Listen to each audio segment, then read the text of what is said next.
Hey guys, I'm a Gaming Potato, and welcome back to my series Blueprints by Design. We are currently on episode 4 of our Factorio Blueprints walkthrough. And on today's episode we have yellow science.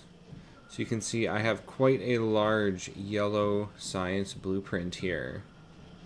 So we have the actual sciences in the middle, and then up here we have the flying robot frame side of things. This is also a good place for you to snatch up some robot frames if you need to for building your drones, which of course I can't because my inventory is full, but you can see I built a bunch of construction robots here. I've also upgraded to my Mark II power armor, so I have a ton of drones in here. So yeah, this is a good place to get your drone parts. And then we also have some blue circuits as well as our low density structures. And we do need a lot of low density structures. I've got 32 assemblers here. This doesn't quite max out a copper belt, but if you upgrade these to tier 3, or even if you throw in some speed modules here, you'll end up completely absorbing this red belt full of copper here. So this gives us pretty good throughput. We are still a little short on the flying robot frames. I also do have another blueprint up here specifically for flying robot, low density structures. So this low density structure stack I've built specifically just for feeding my rocket, but I could divert some of those over here to this yellow science stack as well if I wanted. But really, once we just upgrade these, maybe add a second belt of copper, it should be able to sustain this. We have our red and green circuits coming in. It's important to have green circuits on the inner track so that your fast inserters can grab them, as you will need quite a few of them. Red circuits aren't too critical, so the long arm inserter can get those just fine. And then we have our sulfuric acid in the back here coming in. Now for our sulfuric acid, by the time we get to this point, we will have a higher, basically we will have unlocked all the oil production. So once we get this stack going, because you can see we'll have sulfuric acid for blue circuits, we also need batteries here as well, which we'll make in our refinery. And the rest of our components here are fairly simple. Plastic also from the refinery. So if we head down to our refinery, if you know in last episode we talked about sulfur and red circuits here. We had a very simple refinery, but now we've upgraded to my kind of end game refinery. This is what I use for mega basing. I basically just build a couple of these and then plug in my resources. So here we have 3 full red belts of plastic, a full belt of sulfur, and we have a half belt of batteries coming in. But I believe this will do a full belt. And we've got sulfuric acid here for the batteries, which I also pump out for like blue circuits. We need that sulfuric acid. And you'll need sulfuric acid if you want to mine uranium as well. Over here we are converting a bunch of our light oil. We're converting heavy oil into light oil, as well as converting a bit of that heavy oil into lubricant. We don't need very much lubricant. But most of this light oil here is actually just getting converted down again into petroleum gas, as we use a massive amount of petroleum gas here. You can see the majority of these tanks are all petroleum gas. Before we reach over here where we have all that light oil we were refining, turning into rocket fuel. Well, first solid fuel, then into rocket fuel. And then we even have some leftover light oil after all of that, and this is all getting converted back down into petroleum gas to get fueled or fed back into our plastics. Because plastic is really the star of the show here. Rocket fuel is important too, of course, for launching your rocket. Another thing you can do as soon as you get this system built, because you're probably not ready to launch your rocket yet, you can divert all of this rocket fuel into your steam turbines. Or I shouldn't say steam turbines, your steam engines. As your steam engines, normally using coal, can also use solid fuel and rocket fuel. The rocket fuel lasts an extremely long time as it provides way more energy than coal does. So you can just divert this red belt right into your steam engines to supply power from them. That prevents this system from backing up, which prevents your light oil from backing up. As if your light oil does back up, it can shut down your refineries. This is a fairly large stack, so you'll probably want to have some personal roboports before you tackle this, as it can be quite annoying to hand place all of these pipes here.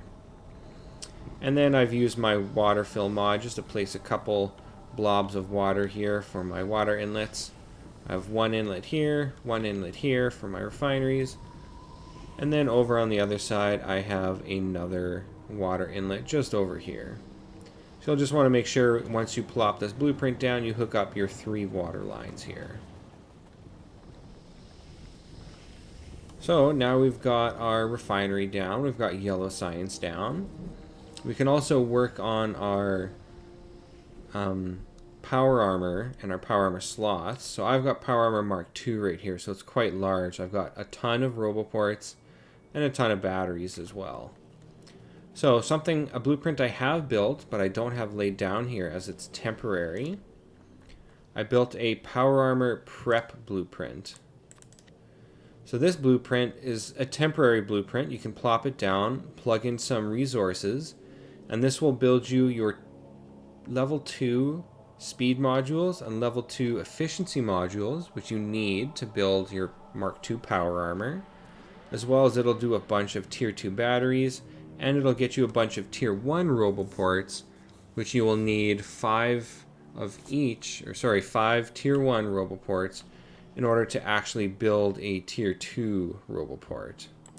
So if we go here, yeah, you'll need a bunch of those just to build some tier 2 roboports. So I have 1, 2, 3, 4, 5, 6, 7. So I had to build 35 roboports just to have enough supply for these 7 regular roboports, or tier 2 roboports. So that's why it's good to have something like this going, as you'll need a bunch of these roboports. And same with batteries. If you handcraft all of this, it'll take you a very long time. So this kind of speeds that all up. And then as soon as you're done, you've got your batteries, your Mark II power armor, and all your roboports. Then you can just use your construction robots to just quickly dismantle this. And then, after we moved on from the behemoth of yellow science, we have a very simple purple science setup here. Now you can see I'm currently a little low on steel. I think I need to build a couple more steel smelting stacks to really make sure this is in full operation here. But these 2 assemblers here making electric furnaces, I like to stick these with a bunch of speed modules and tier 3 assemblers, so that they overproduce overproduce furnaces. That way I can come to the back here, and any furnaces that aren't picked up by my lab assemblers get put in this box here, where you can see I have 2,000 of them, and this allows me to build my massive refinery outposts so that I can start swapping over to electric furnaces. And this allows me to build up that stack. Now this is a very simple blueprint. These 2 electric furnace assemblers are more than sufficient to fuel everything else here. And I do prefer direct insertion, so you can see these iron rods are direct inserted into the track assemblers, which are direct inserted into the purple science, as are my tier 1 productivity modules as well. So that keeps things simple and pretty straightforward. Our resource intake is very simple as well: rock, steel, and red circuits, and a bit of stone here as well. And that's basically all you need to get your purple science out. And of course you can upgrade these to, you can see I got some tier 3 assemblers here. This one's still a tier 2. And you can upgrade these all to tier 3, throw speed modules in them. And you can, as you can see here, again, my steel output isn't maxed out yet, so this isn't running at full efficiency, just due to that lack of steel. And then I have just a simple rock outpost here I built with a mod I have that lets me just place my resources. I think next episode I might do just kind of a mod showcase like here. You can see I can just place these resources. I also have a deleter here so I can delete them, which is pretty nice. And then the last few ones I have, this one's pretty simple. This is a blueprint just for rocket control modules. All you have to do is feed in green and red circuits, and of course sulfuric acid for your blue assemblers, and you direct insert into your rocket lab assemblers to get your rocket control modules. I like this. This is a very clean and simple build. I can have one line of green, one line of red circuits coming in and split them off. Well, you can see here I did split off an extra line of green circuits here. And then in the back I just built a small tier 3 module stack here. So I filter in green and red circuits, and I just wanted a couple tier 3 modules, so I actually just snagged blue circuits off these lines here to just feed into here just to get a couple of tier 3 modules. You can see one sitting there. And then of course you can just switch these to whichever module type you want. And this is also tileable. So once I get to ready to start mega basing, I build out a massive stack of these so I can build, you know, thousands of tier 3 modules, which you'll see in my first playthrough. If you check out my Factorio playthrough, I built a massive stack of this. Just make sure that is set there. So yeah, that's kind of, we're getting near the end game. We've got rocket fuel, we've got our low density structures up here, and here we have our rocket control modules. I do still have mini board blueprints though as we start getting towards more mass production, kind of mega basing type stuff. And here I have my rocket ready to go, but I'm still missing my satellites. So next episode we'll go through a few more blueprints, including my satellite production blueprint, which I really like. It makes it very simple, fully automates satellite production, which allows you to have fully automated rockets as well, which is really nice.